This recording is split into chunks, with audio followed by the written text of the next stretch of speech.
Hi everybody, welcome back. This is a Cipro video. Notice my surroundings here. I'm down in my basement. It looks a little rough, but I got all my junk down here. I'll show you guys real quick. Probably don't care, but got me a good amp there, good Fishman amp. Got me an electric over here. Got me an acoustic over here. Got me a microphone.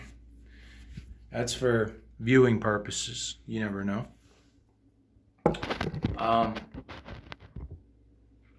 This isn't a music video though. You guys probably don't, most of you watching for Cipro, maybe you don't give two shits about the music, and that's cool. I get it. It's my way of like coping with life and everything. Not for everybody. Everybody got different tastes. I was talking to my girlfriend today, and I got a good one. I tell her she's my Cipro prize, you know. And it struck me when I was talking to her about it, because it's been 3 years for me now, that I'm still carrying this much venom almost, because I'm still angry about it. And I know that a lot of you probably are, especially if it's still fresh, if you're close to the point of impact, right?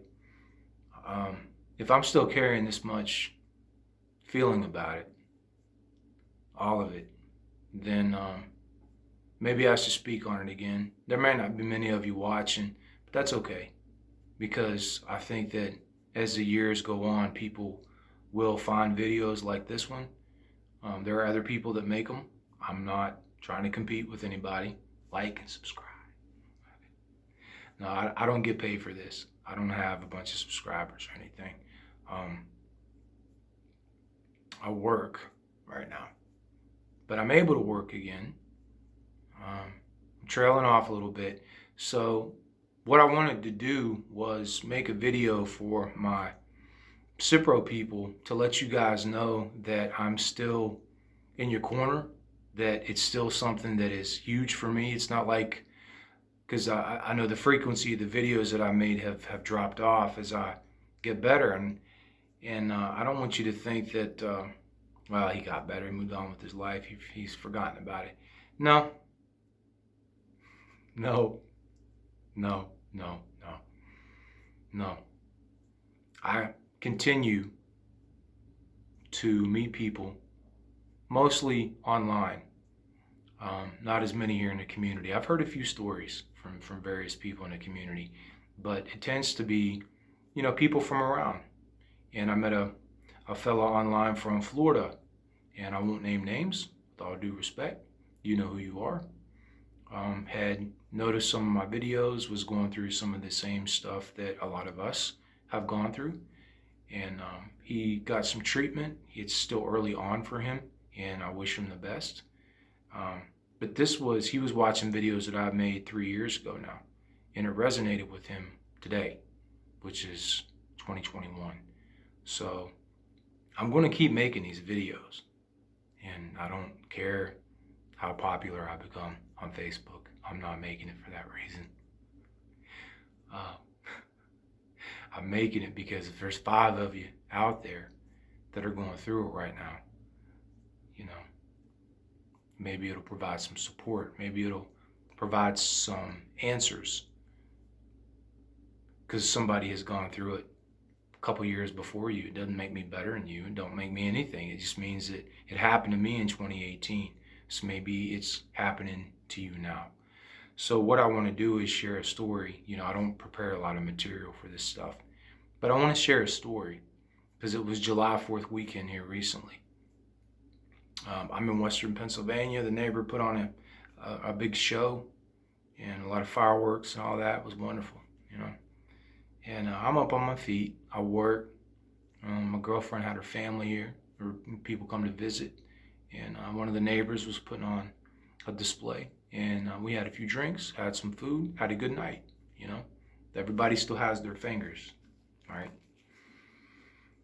But I remembered when I was having a conversation with Allison that I was talking to her actually today about it, and kind of hard to process everything while, you're in the middle of it. Holidays are notoriously difficult for people being from a clinical background and having not just the education, but a lot of some experience working with individuals and with families. Holidays tend to be difficult. They tend to squeeze the pressure up. You get the, because everybody's, for some reason, we put ourselves under a lot of pressure. I don't know why. But those tend to be points in the year: Christmas, July 4th, Thanksgiving, especially the winter holidays, Thanksgiving and Christmas. But July 4th is a big one. People come together for, and I'm going through it, and I'm having a good day, and everything is cool, and my life is astronomically better now than it was before, 3 years ago. But today is July, I don't know, about 7th, 6th or 7th, a couple days later, and I'm still thinking about and talking to her about July 5th, 2018. July 5th, 2018. Now, there's probably only 3 of you left, but maybe you want to hear this. July 5th, 2018, 3 years ago, 3 years and a couple days. I had taken the Cipro on May, I want to say it was either May 21st or May 22nd. Of course, you remember these dates, right? Like soldiers remember dates that they dropped into combat, right? But we're not soldiers, so it couldn't nearly be that bad, It can't possibly be that you can get traumatized from car accidents or from your domestic relationships or from maybe even from people you work with or people in your neighborhood or, a partner or a spouse or something random that happens in the community, or maybe you've got trauma from your development, from your parents.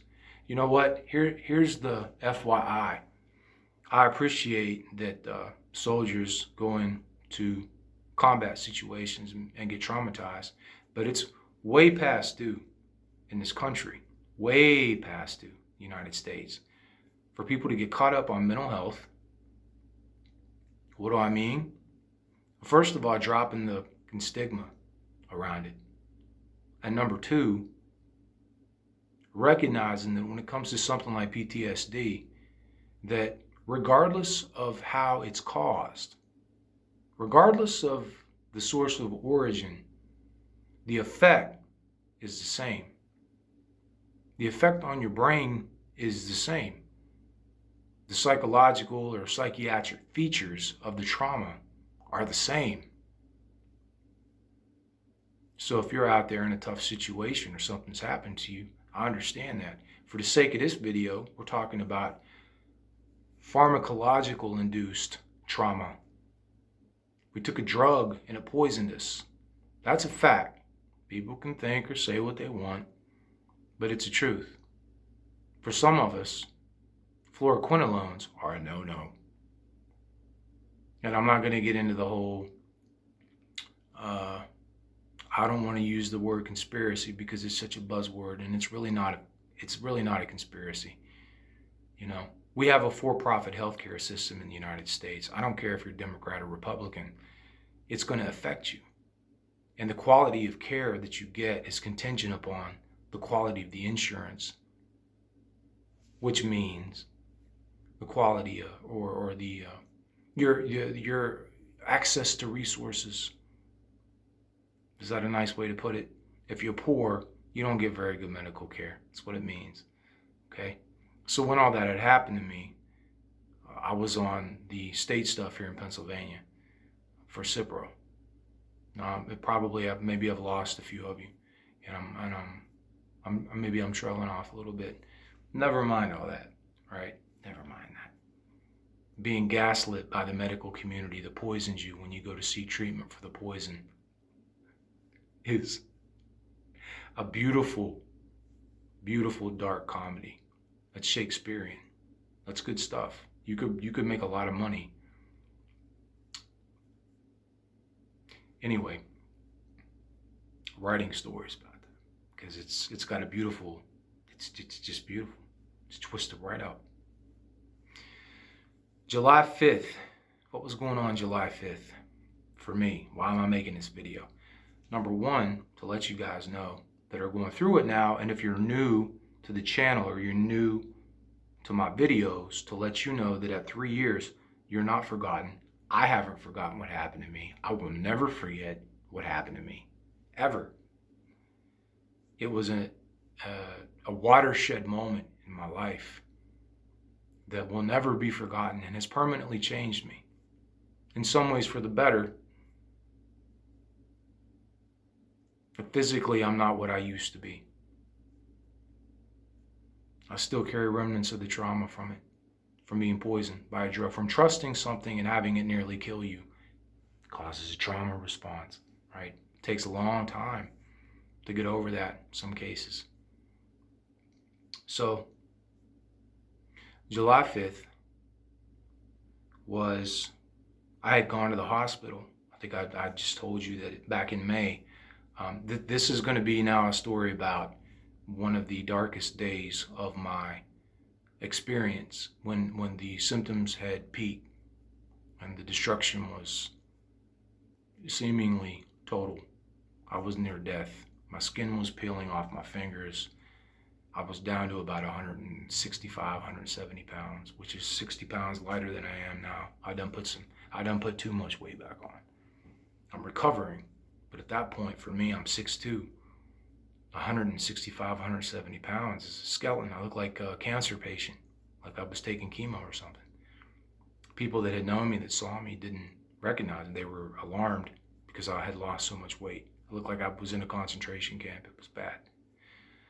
And it took, the first few weeks, I'd stopped eating. I'd stopped having an appetite. I mean,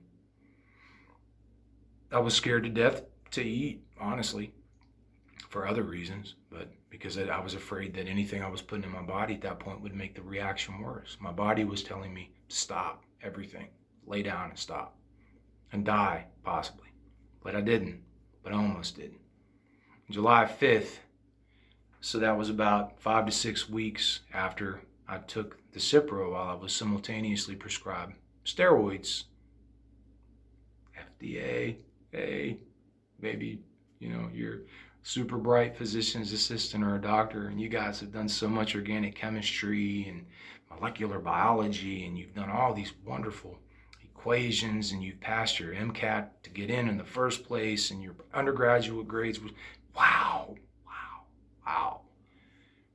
You're going to hand somebody a Cipro while they're taking steroids without even looking at it. When it was reported to you, visually shown to you, a Medrol pack. Maybe that was a mistake. But hey, what do I know? Right? I'm just going by FDA guidelines and research that's available in peer-reviewed medical journals indicating that steroids, fluoroquinolones, are contraindicated. Maybe shouldn't do that. Could cause for your connective tissue to self-destruct. For lack of better medical terminology, I apologize. I only have a master's degree in psychology. I couldn't possibly understand what you guys have to. Maybe take a little more care. Maybe negligent. Maybe? Nah, couldn't be. You guys are too smart. And you carry beautiful insurance to protect you when you make mistakes, which is what happened. It's what happened to me. As you can see, I still have some anger about it, some animosity about it. I was poisoned legally by a person with a wonderful education. Welcome to America. Childish Gambino, shout out. Right? Who cares? Nobody cares. And when it happens, it's back on you and it's back on your family and whether or not you can survive with the supports that you have. Because if you've got state insurance, if you've got the cheap stuff, because you're unable to work because you've been disabled by this process, then if you're like me, you get gaslit. You have doctors looking at you. suggesting maybe you should have a psychological or psychiatric evaluation, because clearly couldn't be anything wrong. Oh, but we're not going to do imaging on any of your tissue. We're not going to do imaging. You don't need MRIs. You're on shitty insurance. What do you need all that for? We're just going to pretend like you're fucking crazy, right? Beautiful system. Beautiful for-profit system. Proud to be an American, aren't we? Wake up, people. Wake up. And if you're here, you're probably already awake because you're laying there with your healthy tissue eating itself alive in your ankles, or maybe in your shoulders or in your wrists, or maybe you've got a retinal detachment because it ate the connective tissue out of your face. Hey, connective tissue is all through our body. So the friend of mine that I had met, no names named, with respect to his privacy, down in Florida, had better insurance than me, had imaging testing done early on, and the surgeon, according to what he told me, admitted to him that it must have been the Cipro. It must have been something that he had ingested, probably the Cipro, maybe, right? Because they did imaging testing on his ankles, and there were micro tears in multiple locations all throughout the tissue, which is a strange development. It's not a traumatic injury. It almost looks as if the tissue is consuming itself or self-destructing. It's very strange. Very, very strange. But hey, you guys have the medical degrees and the training to use the equipment and make associations with the information that you have at hand. My question would be, what motivates those decisions? What biases do you bring in when you determine those as medical professionals? How much do you really care? How much pressure is on you from various sources whenever you write out the diagnosis? How much knowledge do you have of what diagnostics mean for a person's ability to seek a meaningful and gainful lawsuit in the future because what in fact happened to them was malpractice or negligence? Or maybe the pharmaceuticals company itself. Or you want to get bigger, maybe even the whole system itself. Maybe I'm crazy. Maybe I am. Maybe I'm not. I don't think so. I don't think I am. I think what I'm saying is fairly accurate and based on my personal experience and the experiences of the people that also took fluoroquinolones, Cipro or Lexapro, or not Lexapro, Levaquin. Lexapro is one of the wonderful psychotropics they might try to put you on to make you feel better after you get poisoned. That's another discussion. Any fluoroquinolone tends to attack and reprogram healthy tissue to self-destruct. It was initially designed as a chemo drug. So in those of us that have reactions, it gets into our healthy tissue, and instead of targeting foreign or odd or dangerous cells, it reprograms our healthy cells to self-destruct, excuse me. I'm not trying, I hope I don't come across as sound of trying to sound too, my words are getting jumbled up, too overzealous or too intelligent, because I don't have the medical training or the medical jargon, for the most part, to have that conversation with someone who uses that jargon. But I'm not stupid, and I know what happened to me, and I'm capable of research, and I'm capable of finding research from medical and peer-reviewed journals from their peers as a direct source. So it's not that complicated to find this stuff if you know how to look for it. July 5th. Point is, I'm still here 3 years later. I hear you. I hear you. I know you're out there. You're cared for. What happened to you was criminal. You've got a shitty situation ahead of you if this is new for you. And I encourage you to find your own path. And if that includes finding support from channels or videos like this, I think that's a healthy way to cope. You don't want to spend too much time, this is coming from a mental health perspective now, focusing on the negatives, and you'll get into that a lot. And I've probably been more venomous than usual in this video, but there's still, that's deliberate. I want it to be understood that what happened to us is not okay. It isn't fair. It isn't right. We don't deserve it. And then they don't fix it. And in some cases, they make it worse with their treatment or with their lack of treatment. And that's knowing. They know that. So the system is really not what it's presented to be in our country. So what you do with that, how you cope with that, is up to you. Finding videos that discuss this and get into the animosity of it, or that focus on the symptoms and you can get too carried away with looking at symptoms, looking at all the negatives that can happen, looking at all the terrible things that can happen. And that won't help you beyond a certain point. Once you download the message, then you got it, and you're just going to have to deal with it like I did, like everybody else is doing, in their own ways. Supplements, medical treatment if you can get it. You need support from the people who love you and care about you, your friends, your family, maybe coworkers, other people that have, experienced it can be good supports in some cases. Reading. We can't really take a walk now, can we? Some of us. We had that robbed from us. Listening to podcasts, maybe spiritual stuff, Christian, Muslim, whatever it may be for you. Something spiritual, music, TV.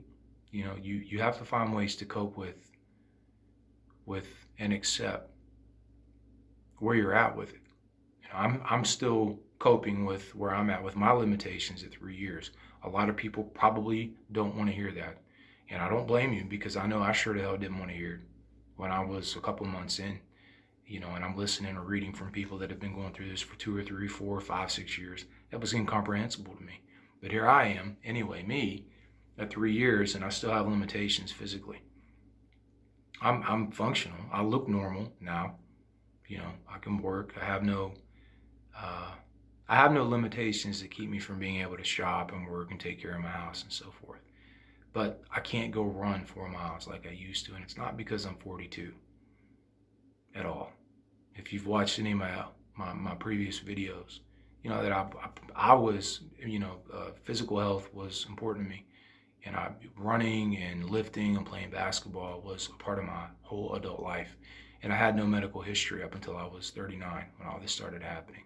Literally, I had zero. When I first went to see a PCP with pelvic pain, which is why I was treated for with Cipro, she said, "Where's your medical history?" I said, "I don't have any," because I was extremely healthy. And I'm fortunate and blessed to have had those years. But you lose a lot of that, and it's taken from you rather abruptly, and that can be difficult to cope with. So I make these videos to that effect, that there are other people that have gone through what you're going through in their own ways. Some of us had it worse, some of us had it better, some of us had it much worse. It's not a competition. It's just reaching out. July 5th, so I'll share this story and then try to wrap it up on a pretty note. All right. I had been to the hospital for a week. Finally, after about 4 weeks, I peaked. I couldn't walk. I couldn't stand up on my own 2 feet. I literally could not stand up on my own feet. And I was afraid at that point, when I was crawling to the bathroom every day, that as it was getting into my shoulders and my wrists, the strain from crawling on all fours. This was from a person who had run a half marathon, I think 1.5 years before. I'm crawling on all fours to the toilet, and I couldn't even stand up and piss. I had to get myself up on the toilet and sit.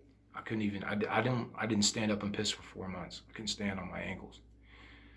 But at that first month, it was just continue. I think it probably hit its worst at about 5 or 6 weeks, which is around when July 5th, 2018 was for me. That's why I'm telling this story.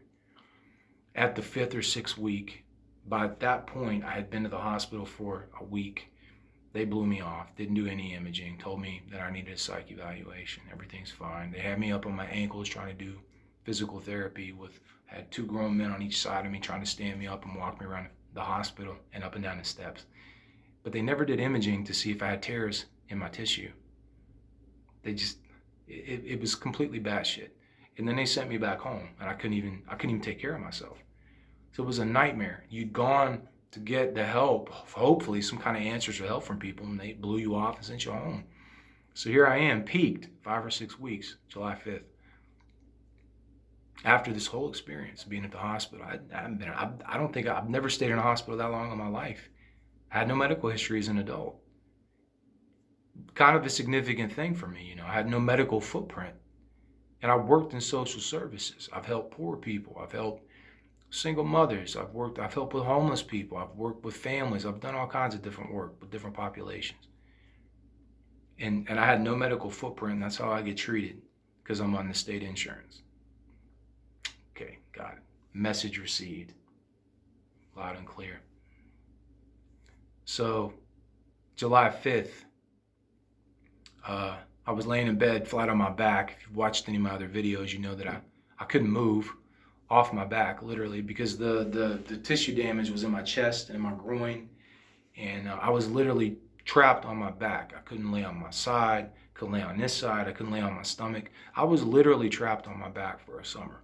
And it was peaked at this point at 5 or 6 weeks. I couldn't move off of my back, except 3 times a day to go to the bathroom, try to get some food in me.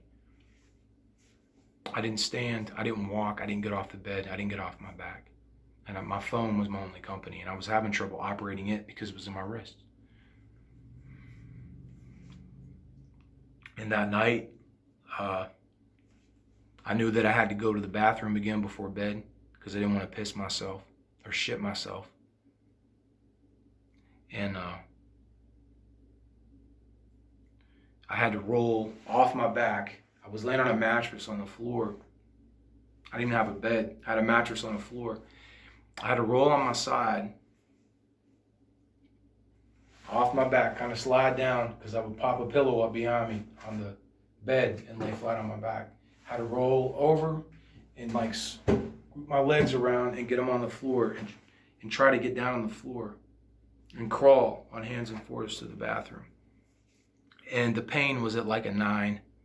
It was excruciating pain throughout my body and all my connective tissue. My shoulders were damaged. My wrists were damaged. They did no imaging. I made these complaints when I was at the ER. None. I'm just randomly at 39 suddenly attention seeking or crazy. Couldn't walk. Couldn't use my shoulders. Couldn't use my wrists. Couldn't cut my food. Could barely use the phone to text. And July 5th was the hardest night of my life. 2018. Hardest night of my life. Everything I'd done with my life, all the brave, maybe stupid shit that I've done, the brave shit that I've done, the fighting that I've done to defend myself, not to instigate, to stand up for myself. I played a lot of basketball. They had possibly wanted to redshirt me at Marshall at one point. I was asked to come to the camp and try out because I was whipping up on some of the players, one of the assistant coaches who was still in good shape. All these stories I have, all the lifting, all the running, the conditioning was through the roof. Running half marathons in 90-degree heat in June with a backpack. Who does that in their late 30s? Not many. I'm not the only one, I know. There's people that go further than me. Shout out to my cousin. He was a distance runner. He's done full marathons. But I played a lot of ball. I was cross-trained. I was heavy. I lived. All of that. All the situations I've been in throughout my life. All the accomplishments, all the adversity I'd overcome. The hardest night of my life was July 5th, 2018. And it was crawling to the toilet so that I didn't piss myself in bed. That's the hardest thing that I've ever done with my life that night. Getting out of that bed, there's tears coming down my eyes. I couldn't cry, I couldn't make noise because I didn't have the strength or the fortitude at that point. My body was destroyed. But the pain, to get out of the bed, crawl on all fours to the toilet, get myself up on the toilet so I could use the bathroom, and then fall back down on the floor and crawl back into the bed. There's probably people in your life that are hating on you for whatever reason. Some people are going to take advantage of this situation to mock you or make fun of you or ridicule, diminish or minimize what's happening to you. People will jump on you when you're down. A lot of people will. That's human nature. I'm sorry. It's the way it is. And there are people that won't. You have a few people in your corner, hopefully, that love you and care about you and that won't, that will try to understand, even if they don't. But this is real. It happened to me. And I'm not exaggerating. That was the hardest moment of my life. So if you're out there and you're listening to this and you're at that point in the process early on, you are not alone. I hope that you have support in your life. I hope that you have some help or some way through it. But you're not alone.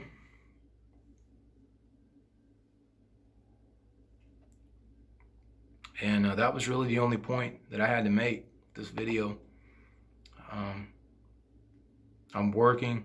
I have a house, have an automobile, a couple of dogs, got a pretty girl, got a phone, I got an Xbox, I got my guitars and stuff. You know, I have a life again. I persevered. I endured. And it did not reconstruct on its own, and it didn't happen overnight. And it's depressing if you're early on with it, because it seems like if everything is being taken from you for something that you didn't ask for, that you didn't want, or that you didn't knowingly do to yourself, then the anger and the frustration and the sadness and the despair are probably overwhelming, because they were for me. And I don't have answers for you. You have to go your own way with it.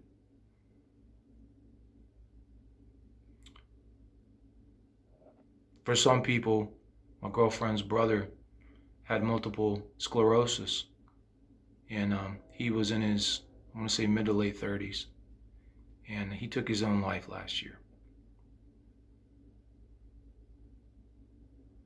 And her and I connected early on because I'd come across the site where it happened.